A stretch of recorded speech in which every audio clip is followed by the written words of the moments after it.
السلام علیکم dear students, میں ہوں محمد منظور وٹو اور آپ دیکھ رہے ہیں rapid word T V YouTube channel. Dear students, ایک لمبی بریک کے بعد آج میں پھر آپ کی خدمت میں حاضر ہوں، اور شاید میں نے آپ کو بتایا تھا کہ میں ایک گورنمنٹ سرونٹ ہوں۔ درمیان میں کچھ مصروفیات کی وجہ سے ٹائم نہیں بن سکا اور ویڈیو اپلوڈ نہیں ہو سکی، تقریباً 3-4 ماہ کا گیپ آ گیا ہے، لیکن آج سے انشاءاللہ کوشش کروں گا کہ درمیان میں گیپ نہ آئے اور ایک تواتر کے ساتھ ریگولرلی کوئی نہ کوئی ویڈیو اپلوڈ ہوتی رہے۔ فی الحال ہم 9ویں 10ویں کلاس کے لیے جو سالانہ امتحان آ رہے ہیں تقریباً 3 ماہ بعد، اور اس میں جو پہلا حصہ ہوتا ہے پیپر کا آبجیکٹو پورشن جو ہوتا ہے، جس میں 19 نمبر ہوتے ہیں، اور اس سوال نمبر 1 ہوتا ہے، اس میں 4 اس کے مزید آگے حصے بنے ہوتے ہیں، 4 جز ہوتے ہیں، جس میں سے اے جز آپ دیکھ رہے ہیں۔ یہ کوشچن نمبر 1 ہے، choose the correct form of the verb and fill up the bubbles, اور اس کا دوسرا حصہ ہوتا ہے choose the word with correct spelling. الفاظ دیے ہوتے ہیں اور ان میں سے کسی ایک لفظ کے جو اسپیلنگ ہے وہ درست ہوتے ہیں، آپ نے درست اسپیلنگ کو اس کا ببل فل کرنا ہوتا ہے، اور اس کا جو تیسرا آپشن ہوتا ہے، تیسرا جز، وہ ہوتا ہے choose the correct option and fill up the bubble sheet. یہ کچھ لفظ دیے ہوئے ہیں، ان میں سے کچھ ہوتے ہیں کہ جن کا معنی بتانا ہوتا ہے، جیسے یہ ہے کہ کنوکٹس مینز، بعض لفظ کے سینونیمز بتانے ہوتے ہیں، بعض کے اینٹونیمز بتانے ہوتے ہیں، اور اس طرح ایک حصہ اس کا ہوتا ہے، یہ چوتھا جو ہے 5 نمبر کا، choose the correct option according to the grammar and fill the bubble sheet. جیسے یہ جملہ ہے، last summer we dash many places. تو آج ہم یہ پہلی مشق کر رہے ہیں، اور یہ وہ تمام آپشنز ہیں، وہ تمام سوالات ہیں جو بار بار مختلف بورڈز میں آئے ہوئے ہیں۔ تو اگر آپ اس کو توجہ سے پڑھیں گے، سمجھیں گے، جو باتیں آپ کو بتائی جائیں گی، تو مجھے امید ہے آپ انشاءاللہ تعالی 19 کے 19 نمبر لے سکیں گے، لیکن اگر کوئی کمزور طالب علم ہے تو انشاءاللہ امید ہے کہ وہ بھی اچھے نمبر لے کر پاس ہونے کے قابل ہو جائے گا۔ تو چلیے شروع کرتے ہیں۔ کوشچن نمبر 1 کا جز نمبر 1 جو ہے، choose the correct form of the verb and fill the bubble sheet. پہلا فقرہ ہے، دی سن خالی جگہ ان دا ایسٹ۔ 4 آپشن دیے ہوئے ہیں۔ آپشن نمبر 1 ہے رائز، بی ہے رائزز، سی ہے رائزنگ، اور ڈی آپشن اس کا ہے روز، دوسری form. The sun in the asset, تو یہ ایک معمول کا کام ہے۔ ایسی بات جو ایک معمول ہو، جو ایک عادت ہو، اس کے لیے عموماً ہم سمپل پریزنٹ ٹینس استعمال کرتے ہیں، تو اس میں آئے گا the sun rises in the east, B option اس کا درست ہے۔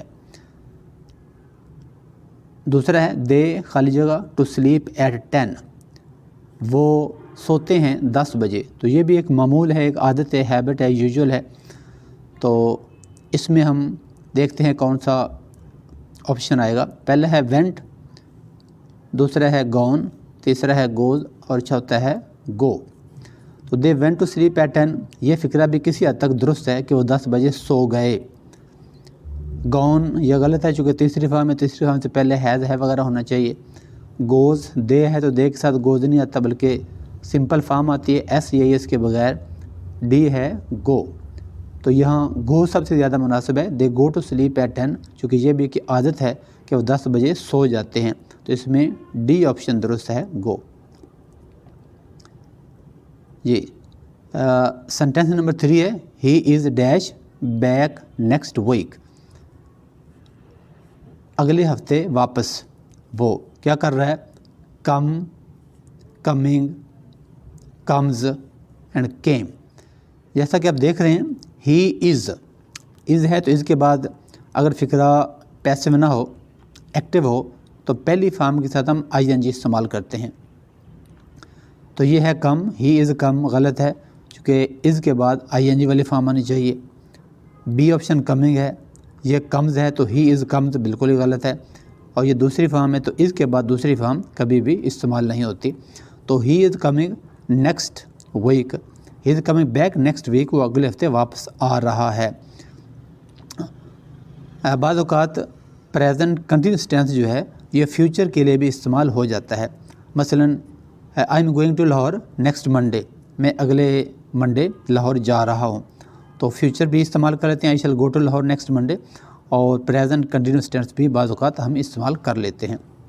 جس سینٹینس نمبر 4 ہے ہی ڈیش سنس مارننگ، تو اس میں بڑی آسانی سے آپ گیس کر سکتے ہیں کہ چونکہ اس میں سنس ہے یعنی وقت کا تعین ہے، سنس اور فار پریزنٹ بلکہ پرفیکٹ ٹینسز جو ہیں پرفیکٹ کنٹینیوس ٹینسز ان میں استعمال ہوتا ہے، present perfect continuous, past perfect continuous اور فیوچر پرفیکٹ کنٹینیوس میں۔ تو ریسٹس غلط ہے، ریسٹ غلط ہے، اور have been resting, you have been resting since morning, آپ صبح سے آرام کر رہے ہیں، تو اس میں سی آپشن درست ہے، you have been resting since morning. Number 5 ہے he dash newspaper for living, یہاں لیونگ کا مطلب ہے روزی، وہ روزی کے لیے اخبار وغیرہ کیا کرتا ہے۔ پہلا ہے سیلس، دوسرا ہے ہیو سولڈ، تیسرا ہے سیلنگ اور چوتھا ہے سیل۔ تو اس میں ہی ہے، ہی ہیو سولڈ غلط ہے، ہی کے ساتھ ہیو نہیں آتا ہے، ہیز آتا ہے۔ سیلنگ آئی این جی والی فارم ہے جو ساتھ از ایم آر واز وار وغیرہ آنا چاہیے، لہذا یہ بھی غلط ہے۔ سیل ہے تو یہ بھی غلط ہے، چونکہ ہی ہے تو ہی کے ساتھ تھرڈ پرسن پروناؤن ہے، لہذا پہلی فارم کے ساتھ ایس ای آئی ہم استعمال کرتے ہیں، لہذا اس کا جو پہلا آپشن ہے یہ درست ہے، he sells newspapers for living, وہ روزی کمانے کے لیے اخبارات بیچتا ہے۔ یہ سوال نمبر 1 کا جو سیکنڈ پورشن ہے، choose the word with correct spelling, لفظ دیے ہوئے ہیں، اور یہ سوال بہت ہی آسان ہوتا ہے، 4 نمبر کا ہوتا ہے، اگر آپ تھوڑی سی محنت اور کوشش کریں تو آسانی کے ساتھ درست اسپیلنگ والے لفظ کو آپ چوز کر سکتے ہیں، اس کو پہچان سکتے ہیں اور آسانی سے یہ نمبر حاصل کر سکتے ہیں۔ تو پہلا ہے فیبروری، FABRURY، FEBBRUARY، تو اس کا سی آپشن درست ہے۔ دوسرا ہے بیلیو، BELIEVE، بیلیو پہلا آپشن درست ہے، لیکن آپ نے کوشش کرنی کہ سارے آپشنوں کو تسلی سے دیکھ کر آپ نے کریکٹ آپشن جو ہے اس کو ٹک کرنا ہے۔ تیسرا ہے coming, COMMING coming, COMEING coming, اور COMEING اور COMING کمنگ، تو COMING کمنگ یہ درست ہے۔ اور نمبر ہے 9 اوکیزن کا مطلب ہوتا ہے موقع، OCCISION، OCASION اور OCCASION اوکیزن، تو اس کا سی آپشن درست ہے، اسپیلنگ OCCASION اوکیزن۔ جی نمبر 3 ہے choose the correct option and fill up the bubble sheet, پہلا لفظ ہے کنوکٹس، کنوکٹ مینز، اس کا مطلب آپ نے بتانا ہے، پہلا ہے پریزنرز، دوسرا ہے ڈیلیگیشن، تیسرا ہے انڈینجر، چوتھا ہے ٹروپ۔ تو کنوکٹس کا مطلب ہوتا ہے مجرم، پریزنرز قیدی، تو یہ درست ہے۔ ڈیلیگیشن کا مطلب ہوتا ہے وفد، انڈینجر کا مطلب خطرے میں، اور ٹروپ کا مطلب ہوتا ہے group of dancers, band of dancers, ناچنے والوں کا ایک گروہ، جتھا وغیرہ۔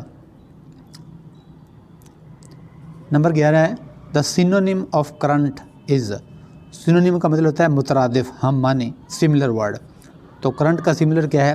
پہلا ہے ڈیٹڈ، یعنی جس پہ کوئی تاریخ والا لکھی ہو، اولڈ کا مطلب پرانا، اپ ٹو ڈیٹ کا مطلب بالکل لیٹسٹ یا تازہ، اور بریو کا مطلب بہادر، تو کرنٹ کا بنے گا اپ ٹو ڈیٹ، اگر کہیں لیٹسٹ لکھا ہو تو وہ بھی درست ہے۔ Synonym of solace, SOLAC، solace. Aggravation کا مطلب ہوتا ہے ناراض کرنا، صورتحال کو بگاڑ دینا۔ فرسٹریشن کا مطلب پریشانی، تشویش، جھنجھلاہٹ، اور ڈسکمفرٹ کا مطلب بے چینی، بے سکونی، اور کمفرٹ کا مطلب ہوتا ہے سکون، آرام اور چین، تو سولیس کا سینونیم جو ہے وہ ہے کمفرٹ، ڈی آپشن درست ہے۔ اینٹونیم آف کلپریٹ، کلپریٹ کا آپ نے بتانا ہے اینٹونیم، متضاد، اپوزٹ۔ کلپریٹ کا مطلب ہوتا ہے مجرم، تو پہلا لفظ ہے انوسینٹ، بے گناہ، معصوم۔ اوفینڈر کا مطلب مجرم، گیو اپ کا مطلب ترک کر دینا، آنیسٹ کا مطلب ایماندار، تو کلپریٹ کا متضاد بتانا ہے الٹ، وہ ہے انوسینٹ، بے گناہ۔ یہ نمبر 14 ہے دا antonym of abandon is, abandon کا مطلب ہوتا ہے ترک کر دینا، چھوڑ دینا، تو پہلا لفظ ہے سپورٹ، مطلب حمایت کرنا، ڈسکارڈ ترک کر دینا، چھوڑ دینا، ڈیفیکلٹ مشکل، اور ڈیزرٹ کا مطلب بھی صحرا بھی ہوتا ہے، اس کا مطلب کسی کو تنہا، بے یار و مددگار چھوڑ دینا بھی ہوتا ہے، لیکن ہم نے ابینڈن کا بتانا ہے اینٹونیم یعنی متضاد، تو وہ ہے اس کا سپورٹ، کسی کی حمایت کرنا، کسی کے ساتھ کھڑا ہو جانا۔ کوشچن نمبر 1 کا جو چوتھا اس کا جز ہے، choose the correct option according to the grammar and fill the bubbles sheet. Grammar کے مطابق جو درست آپشن ہے اس کا انتخاب کرنا ہے اور اس کا آپ نے ببل فل کرنا ہے۔ Last summer we dash many places. Last summer dear students, یہ ایک آپ کو ٹرک بتاتا ہوں کہ جس جملے میں لفظ لاسٹ آ جائے اور لاسٹ کے ساتھ کچھ بھی ہو، لاسٹ سمر ہو، ونٹر ہو، سنڈے منڈے ٹیوزڈے ہو، لاسٹ جنوری ہو، لاسٹ ایئر ہو، لاسٹ نائٹ ہو، ڈے ہو، لاسٹ ہو، ایگو ہو، ایج ہو، ایگو ہو، یسٹرڈے ہو، اس میں عموماً ہم سمپل پاسٹ استعمال کرتے ہیں، یعنی دوسری فارم استعمال کرتے ہیں۔ تو last summer we dash many places, last summer we visited many places, اس کا بی آپشن درست ہے۔ آل اسٹوڈنٹس خالی جگہ فار پرائزز، تمام طلبہ انعامات کے لیے کیا کرتے ہیں؟ پہلا ہے کمپیٹس، دوسرا ہے از کمپیٹنگ، تیسرا ہے کمپیٹ اور ڈی ہے کمپیٹنگ۔ کمپیٹس اس لیے غلط ہے کہ آل اسٹوڈنٹس جو سبجیکٹ ہے وہ پلورل ہے، تو ساتھ ایس یا اسے نہیں ہونا چاہیے، لہذا یہ غلط ہے۔ از کمپیٹنگ اس لیے غلط ہے کہ اسٹوڈنٹس ہے، ساتھ آر ہوتا تو کسی حد تک درست بن سکتا تھا، all students are competing for prizes, لیکن یہ از ہے اس لیے غلط ہے۔ اور یہ جو کمپیٹنگ ہے اس میں از مار کا استعمال نہیں ہے، اس لیے یہ بھی غلط ہے۔ تو سی آپشن درست ہے، یہ پلورل ہے، all students compete for prizes, تمام جو طلبہ ہیں وہ انعامات کے لیے مقابلہ کرتے ہیں۔ فلائنگ ابو دا لیک، جھیل کے اوپر اڑان، at this time of night, رات کے اس ٹائم، اس وقت، سیمز اے لٹل ڈینجرس، یعنی خطرناک سا لگتا ہے، تھوڑا خطرناک لگتا ہے۔ تو اس میں انڈر لائن جو ہے sentence flying Abu the lack, اس کے بارے میں بتانا ہے کہ یہ کیا ہے۔ یہ فریز ہے، انفینیٹیو فریز ہے، پریپوزیشنل فریز ہے، ایڈجیکٹو فریز ہے یا جیرنڈ فریز ہے؟ تو یہ ہے جیرنڈ فریز۔ 18 نمبر ہے if he offers me a job I dash it, یہ کنڈیشنل سینٹینس ہے، اور کنڈیشنل سینٹینس جو ہوتے ہیں اس کی 3 قسمیں ہوتی ہیں، ان میں سے یہ فرسٹ اس کی جو ٹائپ ہے وہ ہے کہ اس میں اف کلاس جو ہے وہ سمپل پریزنٹ میں ہے، اور اگر اف کلاس سمپل پریزنٹ میں ہو تو جو سیکنڈ کلاس ہوتی ہے اس کی سب آرڈینیٹ کلاس ہوتی ہے۔ ویسے تو اس میں کوئی ٹینس بھی ہو سکتا ہے، لیکن عموماً اس میں سمپل فیوچر ہی استعمال کیا جاتا ہے۔ If he offers me a job I will accept, I کے ساتھ اگرچہ شیل آتا ہے لیکن ول بھی درست ہے، آئی ول ایکسیپٹ، میں اسے قبول کر لوں گا۔ اور لاسٹ سینٹینس ہے our practice usually starts at 6 o'clock، our practice usually starts at 6 o'clock۔ The underline word is an adverb of, usually کو اس نے انڈر لائن کیا اور بتانا ہے کہ یہ کون سا ایڈورب ہے۔ یوزلی ایڈورب ہے اور ان میں سے کون سا ہے؟ ایڈورب آف فریکوینسی ہے، ٹائم ہے، مینر یا ڈگری ہے؟ تو یہ ایڈورب آف فریکوینسی ہے۔ ایڈورب آف فریکوینسی ایسا ایڈورب ہوتا ہے جس میں ہمیں یہ پتہ چلتا ہے کہ how often the action is done, کہ کوئی کام کتنی مرتبہ ہوا ہے، کس قدر کثرت کے ساتھ ہوا ہے، تھوڑا ہوا ہے یا زیادہ ہوا ہے۔ تو یوزولی بتاتا ہے عام طور پر، ہماری مشق عام طور پر 6 بجے شروع ہوتی ہے، تو یہ فریکوینسی ہے، یعنی عموماً اس ٹائم شروع ہوتی ہے۔ اور ایڈورب آف ٹائم جو ہے یہ ہمیں ٹائم کے بارے میں بتاتا ہے، جیسے early, late, night, day, daily, every day, yesterday, یہ سارے ایڈورب آف ٹائم ہیں۔ ایڈورب آف مینر ہمیں بتاتا ہے کہ how the action is done, کہ کوئی کام کیسے کیا گیا ہے۔ مثلاً وہ تیز دوڑتا ہے، he runs fast, quickly, carefully, beautifully, یہ سارے ایڈورب آف مینر ہوتے ہیں۔ اور ایڈورب آف ڈگری ایسا ایڈورب ہوتا ہے جو ہمیں انٹینسٹی بتاتا ہے کہ کوئی کام کس شدت سے کیا گیا ہے۔ تو انشاءاللہ جیسے جیسے آگے آتے جائیں گے اس کی تفصیل میں آپ کو بتاتا جاؤں گا۔ آج کی مشق مکمل ہوئی، امید ہے آپ کو اس کی سمجھ آ گئی ہوگی، اور آپ نے ویڈیو کو غور سے سننا ہے، مکمل سننا ہے، تو یہ پیپر جو ہے آپ آسانی سے سمجھ جائیں گے اور حل کر لیں گے۔ مجھے اجازت دیجیے، اللہ حافظ۔